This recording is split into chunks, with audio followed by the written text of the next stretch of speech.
Magandang umaga muli mga kapatid. Dumako na po tayo sa mensahe sa mga pong ito. At ang ating mensahe po, yung uling mga salita na sinabi ng Panginoon na habang siya'y nakatako sa krus.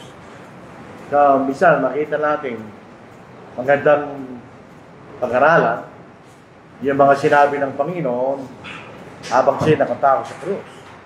Minsan sa ibang mga denominasyon, pagka Holy Week, itong mensahe nila the last 7 words kanila.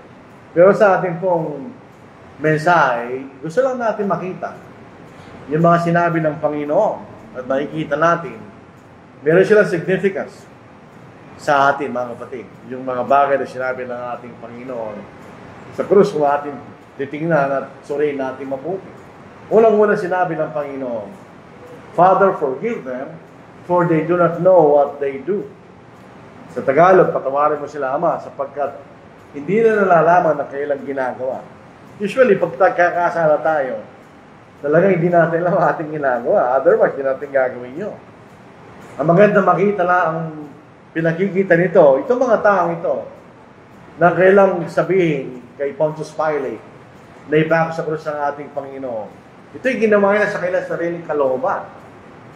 Pero hindi nila alam, ginaganap nila ang plano ng Diyos. Pero hindi nila alam, ginagawa nila. So sabi ng Panginoon, patawarin mo sila. Alam niyo mga kapatid, ang ating Panginoon, kung tayo ang doon at hindi ang Panginoon, masakit yun. Masakit na namatay nang ikay mapako sa krus. Kaya siguro ito pinili ng mga Romano na kailang death penalty. Masakit yan. Hindi kayo nila papatayin. Papabayaan kayo doon sa krus. Hindi ka na tayo lilibig. Papabayaan ang kakainin ng mga ibon. Kaya nga ito yung ginagawa na malayo sa bayan, sa labas ng bayan. Sabi ng Panginoon, patawarin mo sila kanya dahil hindi nila kailang ginagawa. Mapapasin natin, walang damdamin ng pagkapot ang Panginoon. Hindi siya napupuot sa mga taong naging dahilan upang siya mapako sa krus. Hindi siya napupuo. Bagamat alam po natin ang sakit na nararamdaman ng Panginoon nung siya nakatako sa krus. Kung babalik tayo sa Matthew 26, hindi pa siya nakatako sa krus. Masama lang pakiramdam ng Panginoon. Kaya sinanalangin 3 beses sa tiyan ng Gethsemane, kung maaari natanggalin ng Diyos yung kanyang dadalasin kanya, masakit na yun. Higit pang masakit nung siya nakapako na sa krus, kanya. Pero wala siyang damdamin ng pagkapuo. Hindi siya napupuot sa mga tao gumawa sa kanya, no? Dahil alam ng Panginoon, yun ang dahilan bakit siya pumunta sa lupa. Hindi pang sumpahin ng mga tao sa lupa, kundi pang siniligtas. So nung pumunta ang Panginoon sa kauna-unang pagkakataon, hindi pang sumpahin ng tao, kundi yung pangiligtas ang tao. Ito sa John chapter 3, verse 16 to 17. For God so loved the world that He gave His only begotten Son, that whoever believes in Him should not perish, but have everlasting life. Yan ang dahilan bakit siya namatay. Para magkaroon tayo ng buhay na walang hanggan kung tayo sasampalataya. Sa verse 17, For God did not send His Son into the world to condemn the world. Nung namatay ang Panginoon sa krus, hindi upang sumpayin ang sanglibutan. Baliktad. But that the world through Him might be saved. Yun ang dahilan ng kamatayan ng Panginoon. Upang maligtas ang mga tao, hindi upang sila hatulan, ganyan. So walang kapaitan o galit sa Panginoon habang sila nakatao sa krus. Isang bagay na pwede nating matutunan sa ating Panginoon, na huwag din tayong magkaroon ng poot laban sa mga tao na gumagawa ng masama sa atin. Kundi ang Panginoon, siya'y nagnanasa na sila'y patawarin ng Ama sa bagay na kailang ginawa sa Kanya. At siyempre, hindi naman nangyari yun habang siya nakapaka sa krus. Pero eventually, ito'y tinupad ng Ama. Ito'y sa araw ng Pentecost. Sa una-unang pagkakataon na ipinangaral ng Ebanghelyo, kanina ito'y pinangaral. Hindi sa atin. Wala pa tayo nun eh. Ito'y pinangaral sa mga taong nagpapako sa krus sa ating Panginoon. In Acts chapter 2, verse 23, Him being delivered by the determined purpose and foreknowledge of God. Yun ang plano ng Diyos. He have taken by lawless hands, have crucified and put to death.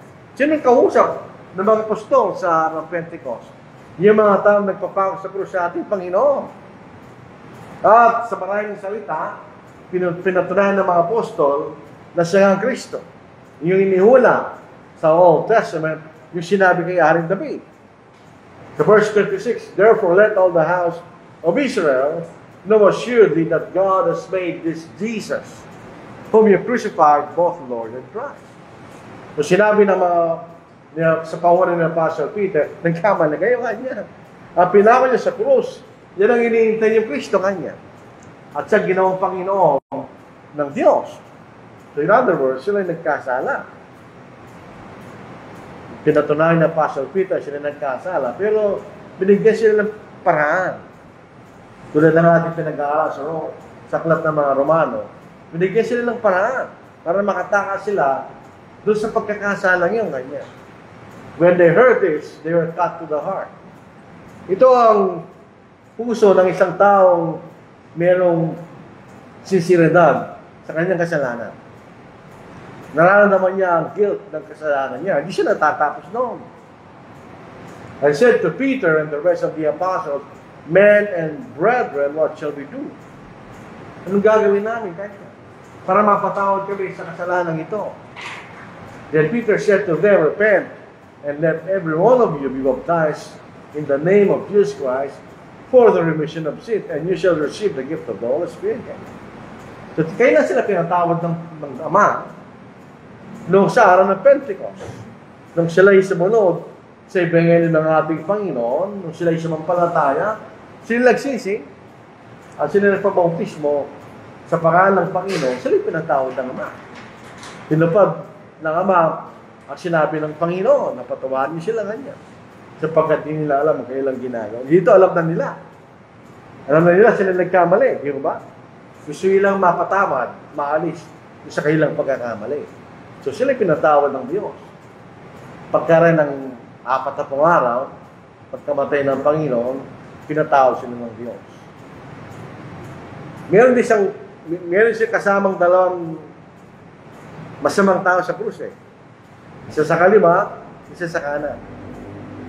Yung tao sa kanan, sabi niya, alalahanin mo ko, Panginoon, sa iyong kaharian, ganyan. So noong una, pareho nilang nililibak ang Panginoon. Kung babasahin natin ang account ni Matthew, pareho nilang nililibak ang Panginoon sa krus. Pero eventually, isa nagsisi siya. At kinilala niya kung sino yung kasama niya nakapako sa krus. Kaya sabi niya, alalahanin mo ko sa iyong kaharian, ganyan. Ito sagot ng Panginoon. And Jesus said to him, assuredly I say to you, today you'll be with me in paradise. Sa Lucas chapter 23, verse 43. Maraming paniniwala sa mga tao. Pag namatay ka, diretso ka sa langit. Dito nga sa paniniwala na nakagisa natin, lahat ng namatay pupunta sa langit eh. Wala namang nagsasabi nang namatay yung tao pupunta sa impyerno eh, kanina. Ang nakikita na sa kultura ng Pilipino, pag namatay ang tao, bigla siya nagiging mabuti. Kahit napakasama ng buhay siya, di ba? Hindi sila agad pumunta sa langit nung namatay ang Panginoon. Sila'y pumunta sa tinatawag na paradise. Ang salitang paradise, hindi po yan English word. Yan ay galing sa salitang Grego na paradisyo, kanya. Ginawa nila English, paradise, kanya. Alam po natin ang paradise ay isang bagay, lugar na maganda. Yung sa ating Panginoon, hindi siya agad pumunta sa langit, pagkamatay niya. Dito sa John chapter 20, verse 16. Ito pong verse 17, do not touch me, sa King James Version. Ito yung Noli Me Tangere. Dito kinuha ni Jose Rizal yung pangalan ng nobela niya, kaya alam, mali. Hindi touch yun, clean. Nagkaroon tuloy ng paniniwala na yung katawan ng ating Panginoon ay may magic, hindi mo siya pwedeng hawakan. Hindi yun ang salitang yun. Si Mary Magdalene, siya yumakap sa Panginoon, ayaw niya humalis. Yun ang sitwasyon doon. Sa verse 16, Jesus said to her, Mary. Hindi niya nakilala ang ating Panginoon. Hindi natin alam kung dahil sa damdamin o kalungkutan ni Mary Magdalene na hindi niya kilala ang Panginoon o iba na yung katawan ng Panginoon, hindi natin alam. Pero hindi niya kilala. Nung nagsalita ang Panginoon, Mary kanya. Ito ang isang bagay sa mga tao na malapit sa isa't isa. Meron silang paraan na makikilala mo siya. She turned and said to him, Rabboni, which is to say, teacher. Kung nakilala niya. At siya, yumakap siya, siyempre. Ayaw niya umalis. Sabi ng Panginoon, Jesus said to her, do not cling to me, for I have not yet ascended to my Father. Ito yung pagkaroon niya mabuhay na maguli. So di pa siya umakyat sa langit kanya. But go to my brethren and say to them, I am ascending to my Father and your Father, and to my God and your God. Dito po mga salitang ito, pare-pareho natin Ama ang Diyos, pero iba ang pagkaama natin. Pare-pareho natin Diyos ang Diyos, pero iba ang pagka-Diyos natin. Ito'y sa ating Panginoon, ang aking Ama, ang aking Diyos, iba yun. Sa ating Ama niyo at ang Diyos kanya. So, ibig sabihin, di pa ako makit sa langit. Huwag kang imakap kanya. Sabihin, huwag kang di pa ako aalis kanya. Yun ang sinasabi ng Panginoon. So, namatay ang Panginoon, hindi siya makit sa langit. So, hindi totoo yung doktrina ng iyo. Sila pumunta sa isang lugar na kung saan ito ang kalagayan ng mga tao na matay na. Sa pupunta yung kaluluwa, spirito ng mga tao na matay. Yung pinuntahan ng Panginoon at nung isang magnanakaw sa krus sa isang lugar ng mga tao ligtas, sa paradise. Pero may bahagi rin doon, yung bahagi na sa mga taong makasalanan. So, yung lugar na yun, dalawa po ang pupuntahan nila. Yung po sa paradise, ito yung bahagi ng Hades. Nung namatay po si David, pumunta rin siya sa Hades. Ang kanyang kaluluwa ay nasa Hades. Hindi rin totoo tinuturo ng mga saksi ng Jehovah na ikay namatay, ikay nasa libingan lang. Hindi rin totoo yun. Meron kang pupuntahan. Maiiwan ang katawan mo sa lupa, pero ikay pupunta sa Hades, ganyan. For you will not live my soul in Hades. O Hades, walang pronunciation. Nor you allow your Holy One to see corruption. Kahit ang Panginoon, binilig siya na bulo, kanya. Dahil siya nabuhin na maguli. He foreseeing this spoke concerning the resurrection of the Christ, that his soul was left in Hades, but in his flesh in corruption. Si David, pumunta rin siya doon. Dito po sa kasaysayan ni Lazarus at yung mayaman, di ba yung mayaman pumunta siya sa Hades, na nasa pagdurusa. At meron isang parabagang bangin sa pangitan nila. Yung kanan, yun ang lugar na kung saan si Abraham at si Lazarus. Doon sila inaalil, pero yung lugar ng mayaman, sila napapahirapan. Doon sa lugar na tinatawag na Abraham's bosom, yun ang paradise. Doon pumunta yung ating Panginoon at yung kasama niya sa krus. So, hindi sila agad pumunta sa langit. Hindi ka rin didiretso sa impyerno kung ikaw ay masama. Pumunta ka muna sa Hades. At hintayin natin ang pagdating ng Panginoon bago pupunta sa langit o kung sa impyerno, kung saan ka mapupunta ayon sa yung binuhay ng kinasa mundo. Di ba? So, hindi sila agad makit sa langit. Pumunta sila sa tinatawag na Hades ang ating Panginoon at yung mayaman. So, hindi rin totoo yung paniniwala na ang isang kaluluwa ay 40 days pa siya sa lupa. Hindi totoo yun. Meron yata isang nagturo ng gano'n. Hindi ko alam matuturo niya. Pag namatay ka, diretso ka sa Hades. Kung magpunta tayo sa Lucas, chapter 16, para maging maliwalag po sa atin. Pagka namatay ka, doon ka pupunta sa Hades. Katulad ng ating Panginoon, nung sila namatay, pumunta muna sila sa Hades. Hindi sila agad pumunta sa langit, kasama nung isa. Pumunta muna sila sa Hades. Dito po sa Luke 16. Dito sa verse 22. Pag namatay ka, hindi ka na mag-standby sa lupa. Yung 9 days ba yun? Kasyam ka nila. Tapos 40 days. Wala, ganun sa Biblia. Basahin natin. Sa verse 21. O verse 20, at nangyari, namatay ang pulubi, at siya dinala ang mga angel sa kandungan ni Abraham. At namatay din naman ang mayaman at inilibing. Verse 23. At mula sa Hades na kanyang pinagdurusahan, ay tumingala siya at nakita sa malaya si Abraham at si Lazarus sa kanyang kantungan. So yung mayaman, nakahiwalay sa kay Abraham at doon kay Lazarus. Yun ang lugar ng Hades. Yung mga samang tao na hindi sumusunod sa kalooban ng ating Panginoon, pupunta sila sa Hades na pagdurusa. Pero yung mga tapat sa ating Panginoon, pupunta sila sa tinatawag na Abraham's bosom o paradise. Yung makita natin. Habang siya nakapakas sa krus ng Panginoon, hindi malino eh. Ito si Apostle John.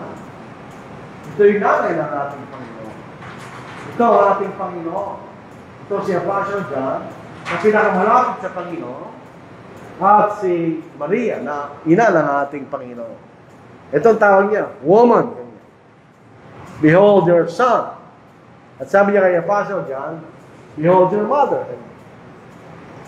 Akala natin ang Panginoon nung namatay, alala siyang pakilam sa nanay niya. Hindi rin.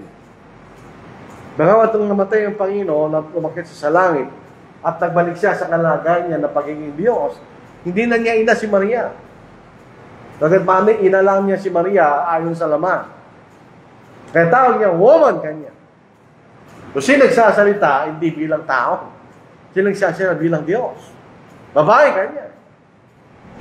Ito ang iyong anak kanya. Behold your mother. Si John, si Apostle John. Dito natin makikita na malapit talaga siya kay Apostle John. Sa lahat ng mga apostle, hindi siya malapit kay Apostle Peter. Siya ay malapit kay Apostle John. Ano makikita natin dito mga kapatid? Ginagalang ng Panginoon ng kanyang ina. Pag sinabi sa Biblia, honor your father and mother, hindi lang ibig sabihin niya na ginagalang mo sila. Hindi yun. Pag sinabi ng banal na kasulatan, honor your father and mother, ibig sabihin, tulungan mo sila. Pagdating na kayo ng katandaan, at di nila kayang yung pangangailangan nila, di na kayang ibigay sa kanilang sarili, kailangan na silang tulungan. Ito yung kautusan sa Exodus chapter 20 verse 12. Honor your father and your mother. So, nung umalis ang Panginoon, sinusunod din ang kautusan. Hindi niya pinabayaan ng kanyang ina. Binigyan niya. Iniwanan siya ng kalinga na mayroong mag-iingat sa kanyang ina pagkaalis niya. Yun ang ginawa ng Panginoon. Katulad din po natin, meron tayong mga magulang, pag tumatanda na sila, meron tayong obligasyon sa kanila. O tandaan natin, bumabaliktad ang pagkakataon. Nung sila'y kabataan at ikay pinanganak, sila'y nasa kanilang kalakasan. Sila ang nagkalinga sa atin at nagpalaki, binigay ng ating pangangailangan. Darating ang panahon, babaliktad yun. Ikaw nasa kalakasan, sila ay nasa kahinaan. So, hindi nila magagawa yung dati lang ginagawa. So, kailangan mo silang tulungan niya. Ito sa Ephesians chapter 6, 2-3, honor your father and mother. Yung salitang honor, pag titingnan niyo sa salitang Grego, ang ibig sabihin, financial support. Tulungan niyo yung ama at yung ina niyo. Which is the first commandment with promise. Sabi that it may be well with you and you may live long on the earth. Ito is Old Testament. Kasi pag ginawa mo yung kanya, ikay magtatagal sa lupain na ipinangako ng Diyos. At ikay mabubuhay na matagal sa lupa kanya. So yun ang ginawa ng Panginoon habang siya sa krus. Hindi niya pinabayaan ang kanyang ina. So ibig sabihin, bagamat tapos na yung relasyon nila. Aakit na siya sa langit, babalik siya sa dati ng kalagayan, bago siya nagkatawang lupa. So tapos na yung relasyon niya sa kanyang ina bilang kanyang ina. So hindi totoo na si Maria ang ina ng Diyos. Si Maria tao lang. So hindi posible na maging ina siya ng Diyos. Si Maria, ina ng ating Panginoon, nung siya nagkatawang tao. Hindi siya ina ng Diyos, dahil naunang Diyos kay Maria.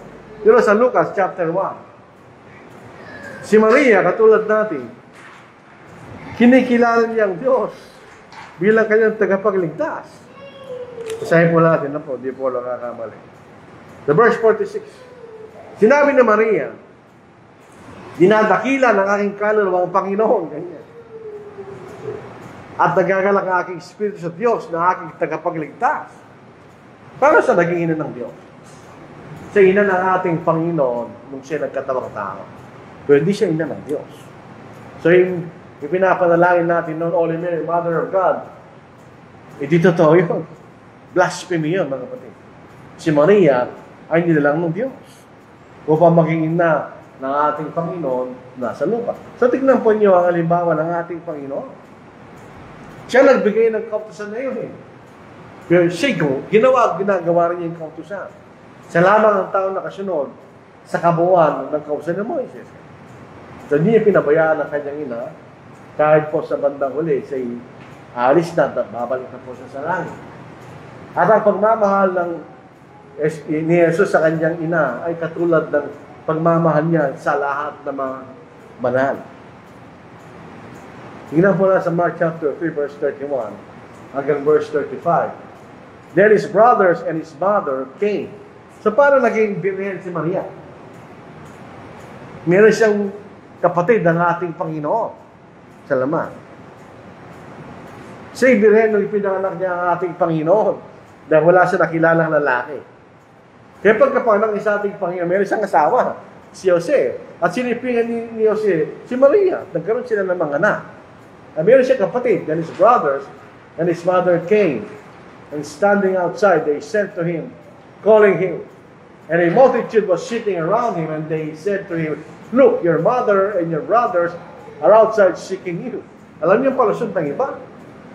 Yung sinasabi niya ina at kapatid dito, yung mga Kristiyano kanila, yung mga alagad ng Panginoon, hindi yun ang ibig sabihin. No? Ito talaga literal na mga kapatid at ina ng ating Panginoon. But he answered them saying, "Who is my mother or my brothers?"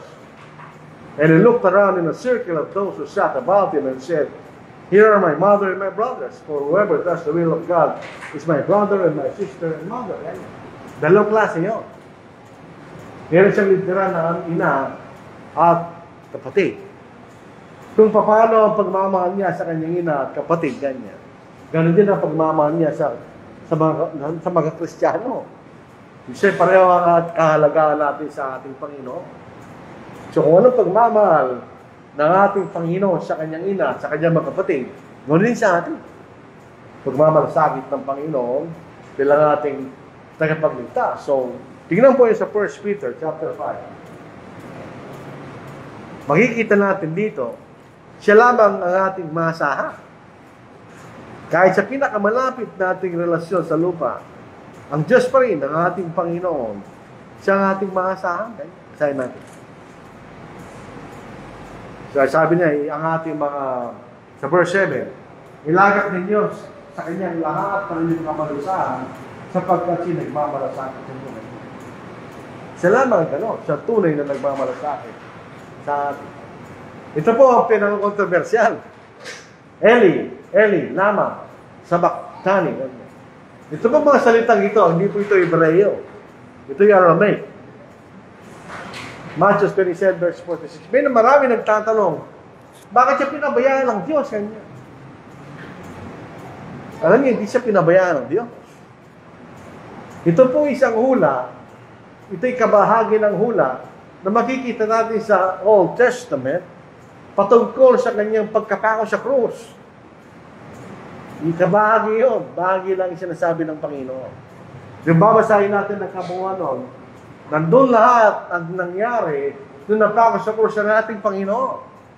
At hindi siya pinabayaan ng Diyos. Tingnan, basahin natin. Yung kabuuan ng Psalm. Ito. My God, why have you forsaken me?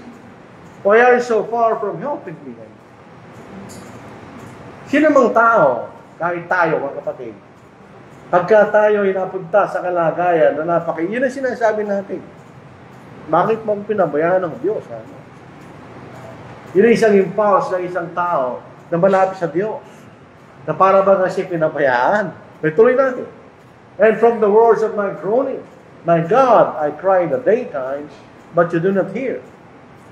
Again in the night season, and I am not silent. So hindi siya. Nagpapatuloy siya sa kanyang pagsasalita. But, kanya. Ito yung sinasabi ng isang tao. Pero kinikilala natin kung sinong Diyos. But you are holy, enthroned in the praises of Israel. Our fathers trusted in you. They trusted and you delivered them. They cried to you and you were delivered. So, sa isa, tayo mga tao, kahit Kristiyano tayo, humingiral pa rin ang ating pagiging tao pag tayo nasa kapigatian tayo. Naisip natin, ba tayo pinababayaan ng Diyos? Pero actually, hindi. Yung bansang Israel, hindi siya pinabayaan ng Diyos. Kanya. They trusted in you and were not ashamed. But I am a worm and no man, a reproach of men despised by the people. Ito yung sinasabi ng Panginoon, ito isang hyperbole, in an exaggerated way. Hindi ko kinikilala ng tao kanya, ang ating Panginoon. All those who see me ridicule me. They shoot out the lip. They shake the head, saying, itong sinabi nila, di ba, sa krus. He trusted in the Lord, let Him rescue him.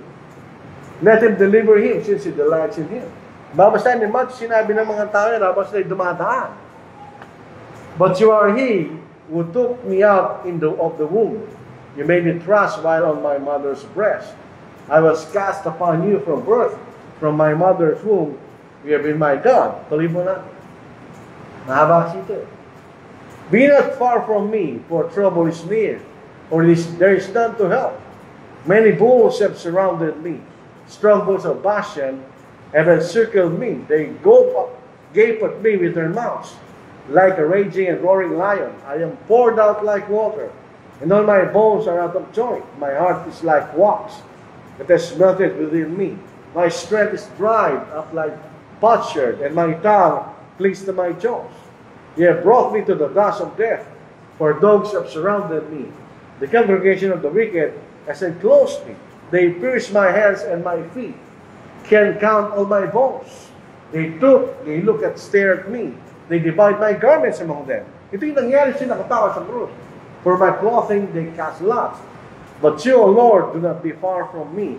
O my strength, hasten to help me. Deliver me from the sword, my precious life from the power of the dog.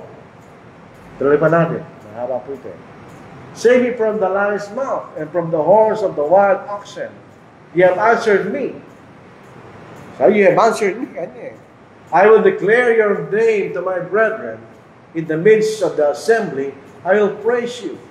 You who fear the Lord, praise Him. All you descendants of Jacob, glorify Him. And fear Him, all you offspring of Israel. For He has not despised, nor abhorred the affliction of the afflicted, nor has He hidden His face from him.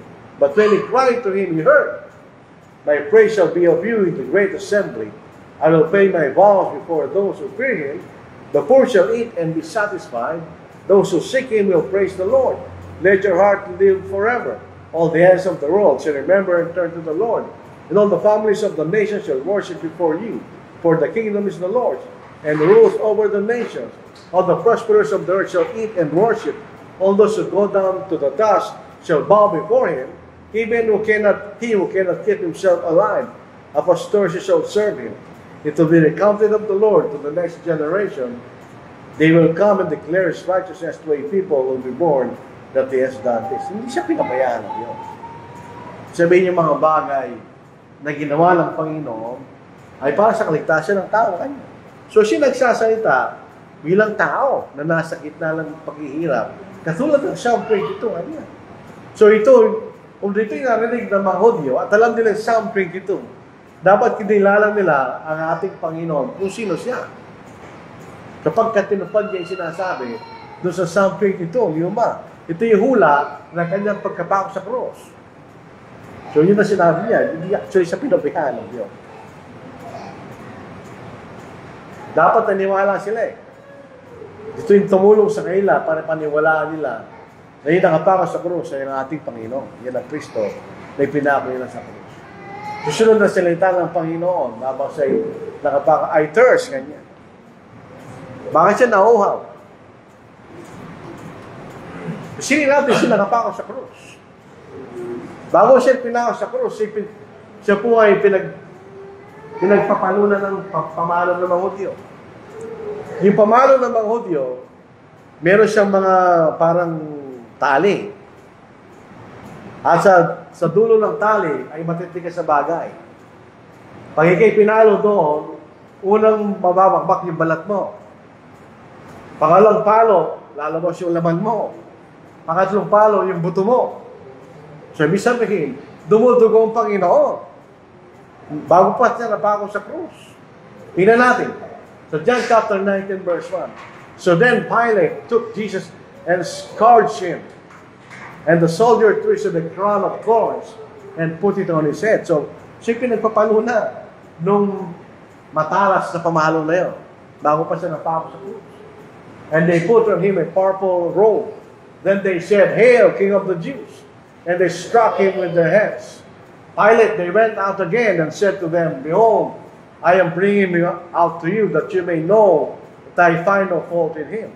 Then Jesus came out wearing the crown of thorns and the purple robe. And Pilate said to them, "Behold the man."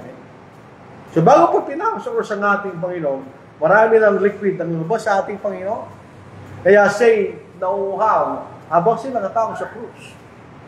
Sabi, masakit ang pakiramdam ng Panginoon sa krus. Ay, thirst kanya. Wala na siyang tubig sa katawan. Halos wala na siyang tubig. Kaya siya nauuhaw. Yung sinabi ng Panginoon. Pero pasinin natin, hindi pa rin siya magre-reklamo. Hindi siya gumanti sa mga taong umalipusta sa ating Panginoon. Sa 1 Peter chapter 2, verse 23, who when he was reviled, did not revile in return. When he suffered, did not threaten, but committed himself to him who judges righteously, who himself bore our sins in his own body on the tree, that we, having died to sins, might live for righteousness, by whose stripes you were healed. Tingnan po ninyo itong bagay nito na nakasulat sa 1 Peter chapter 2, verse 3. Bakit hindi siya gumanti? Iniwan niya kanya sa Diyos. Daw maaatol lang matuwid kanya. Tulad sila ng Diyos kanya. So hindi siya gawa ng bagay na meritaw na siya nagkasala. Hindi nagkasala ang Panginoon. Kung mapapasin natin, ang paghihirap niya sa haters kanya, sa nauuhaw dahil sa kaparusahan na naranasan ng Panginoon laban siya nakapako sa krus. Na haters. It is finished. Sa John chapter 19 verse 30, ibig sabihin, natapos siya ng Panginoon, kapahay niya. It is finished kanya. Ito po actually isang may kiling pangungusap. Pero ito isang magandang pag-aralan. Ano ba natapos doon? Ano natapos nung siya napako sa krus kanya? Isang bagay, nagawa ng Panginoon ng kanyang gawain. At natapos niya ang plano ng Diyos na pagliligtas sa mga tao. It is finished. At pagkatapos, siya namatay. Sa Matthew chapter 6 and verse 21, from that time, Jesus began to show to his disciples that he must go to Jerusalem and suffer many things from the elders and chief priests and scribes and be killed, and be raised the third day. Then Peter took him aside and began to rebuke him, saying, Far be it from you, Lord, this shall not happen to you. And he turned and said to Jesus, Get behind me, Satan. You are an offense to me, for you are not mindful of the things of God, but the things of men. Hindi kailangan mangyari sa akin ito, para maligtas ko kayo. Yung sinasabi ni Pedro, yan ang kalooban ni Satanas. Kung di mamamatay ang Panginoon, hindi tayo maliligtas. So, ginawa ng Panginoon ay yung kalooban ng Diyos na tayo maligtas. So, John chapter 1, verse 29, nung mababautismuhan ni John ang ating Panginoon, the next day, John saw Jesus coming toward him and said, Behold, the Lamb of God who takes away the sin of the world. Siya mag-aalis na kasalanan sa libutan. The Revelation 13, verse 8, all who dwell on the earth will worship him, whose names have not been written in the book of life of the Lamb slain from the foundation of the world. Hindi siya namatay bago palalangin ng isang libutan. Hindi. Siya'y naiplanong mamatay bago palalangin ng Diyos ang isang libutan. Ganyan. Upang tayo maligtas mula sa ating mga kasalanan. So siya namatay sa krus. Ang pinakahuling sinabi niya, it is finished. So kung naniniwala tayo sa sinabi ng Panginoon, kailangan tayo sumampalataya na meron tayong kaligtasan. Na ginawa ng Diyos, ng ating Panginoon, ang dapat gawin upang tayo magkaroon ng kaligtasan ngayon. So itong it is finished, mabigat na pananalil tayo. Ito nagbibigay sa atin ng dapat na tayo sumampalataya sa kamatayan ng Panginoon. Dahil sa kamatayan ng Panginoon, nagampanan niya, dapat niyang gawin. At pinlan ng Diyos mula pa sa kalibutan ngayon. Into your hands, I command my spirit. Ito pangusap dito para simple lang, pero hindi. Ibig sabihin, handa siyang mamatay. Hindi siya natatakot ng mamatay. Handa siyang mamatay. Inalaga ko ang espiritu sa iyo kanya. Dahil pag namatay ang tao, tayo babalik sa Diyos. Babalik tayo sa kapangyarihan ng Diyos. So pinagkatiwala ng Panginoon ang kanyang sarili sa kanyang Ama. Ito rin isang bagay na nagsasabi sa atin ng Diyos ay di isang persong na lang. Dahil nandito ang Panginoon, nasa lupa, siya nagkatawang tao, at kausap niya sino? Ang kanyang Ama nasa langit. So iba yun naman, iba sa kanya. So hindi totoo yung sinasabi ng iba na ang Diyos ang persong na lang, hindi totoo yun. Sino kausap ng ating Panginoon? Ang kanyang Ama. So ang kanyang Ama, iba sa kanya. Ibinigay ba yung Espiritu niya sa sarili niya? Hindi, ibinigay yung Espiritu niya sa kanyang Ama. So, ang ating Panginoon, nakahanda siya. Tayo rin, mga kapatid, pag namatay tayo, dapat ganoon tayo. Ipagkakatiwala natin yung Espiritu natin sa Ama. Dahil handa tayo mamatay. Ang ating Panginoon, handa siya mamatay. Very confident siya. Ibigay ko sa iyo ang Espiritu kanya. Dahil hindi nagkasala ang ating Panginoon. Dito sa Ecclesiastes 12 verse 7, then the dust will return to the earth as it was. Yung katawan ng ating Panginoon, kaya hindi nabulok eh. Nabuhay siya maguli kaagad. Pero tayo, babalik tayo sa lupa. And the Spirit will return to God who gave it. Babalik tayo sa kapangyarihan ng Diyos. Yun ang nakakatakot doon. Pag namatay tayo na hindi tapat sa Diyos, babalik ka sa Diyos. Babalik ka sa kapangyarihan ng Diyos. Wala ka ng kalayaan. Kung saan ka dadali ng Diyos, wala kang magagawa. Ang kalayaan natin sa lupa lang, na pwede natin gawin, gusto natin gawin, habang tayo buhay. Pag namatay tayo, babalik tayo sa kapangyarihan ng Diyos. Nalaban lang sa atin. Kung tayo ay hindi tapat, dadali niya, papalimag tayo doon sa Hades ng pagdurusa. Pag tayo tapat, dadali niya tayo sa paradise, so sa Abraham's bosom, ganyan. Babalik tayo sa kapangyarihan ng Diyos. Ang ating Panginoon, inilagat niya kanyang sarili sa kapangyarihan ng Diyos. So, siya handang mamatay. So, dapat ganoon din tayo. Hebrews 9:27, and as it is appointed for men to die once, but after this, the judgment.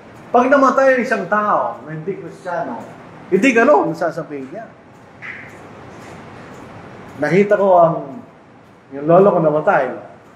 Hindi ko alam siya ron, pero nakita ko siya namatay. Ang sinasabi niya, bago siya namatay, natatakot ako kanya. Tinawag niya yung pinsan niya, kaysa isang pinsan niya buhay. Panalangin mo ko, natatakot ako kanya. Sabihin, natatakot siya. Hindi niya alam kung saan pupunta. Ang ating pangalam niya kung saan pupunta. Kanya. I command my spirit. So, saan nakandang mamatay? Pag namatay tayo, ganoon din. Babalik tayo sa Diyos. Dahil ito ay nakatakda sa lahat ng tao mamatay minsan, at pagkatapos yan, ay hintayin natin ang ating kahatulan. Wala lang tayong magagawa. So, ating Panginoon, tapos yan kanyang gawain, siya naging tapat hanggang sa wakas. Siya naging masunod hanggang sa kanyang kamatayan. Dapat ganoon din tayo. Pag mamatay tayo, ganoon din ang ating kaisipan. Ilalagak ang Espiritu ako natin sa Ama, sa Diyos. Dahil handa tayo mamatay, di ba? Katulad ng ating Panginoon, nung siya mamatay sa krus, handa siya mamatay. At mayroong biyaya, makikita natin. Dito po sa 2 Corinthians chapter 5. For we know that if our earthly house, this tent is destroyed, pag tayo namatay, mabubulok, we have a building from God, a house not made with hands, eternal in the heavens. So magkakaroon tayo ng bagong katawan. Hindi ito mabubulok. Ito yung magtatagal sa wala hanggang sa langit. For in this we groan earnestly, desiring to be clothed with our habitation which is from heaven. Ito yung sinasabi ni Pablo sa 1 Corinthians 15. Tayo magbabago again. If indeed there be cloth, we shall be found naked. For we who are in this tent grow, being burdened, not because you want to be unclothed, but Father cloth, that mortality may be swallowed up by life. So pagdating ng Panginoon, wala nang kamatayan. So tayo magbabago ng isang katawan na galing sa langit. Kanya. At tayo maninirahan sa langit magpakilanman. So ang kamatayan, hindi ito bagay na masama. Hindi tayo pwede pumunta sa langit unless mamatay tayo. Kung di tayo mamamatay, di tayo pupunta sa langit. Dahil kinakailangan tayo mabuhay na maguli at magbaguhin ng Panginoon ang ating katawan para tayo makarating sa langit. Ang kamatayan ay masama kung wala tayo sa ating Panginoon. Ang kamatayan, karumal-dumal kung di tayo tapat sa Diyos.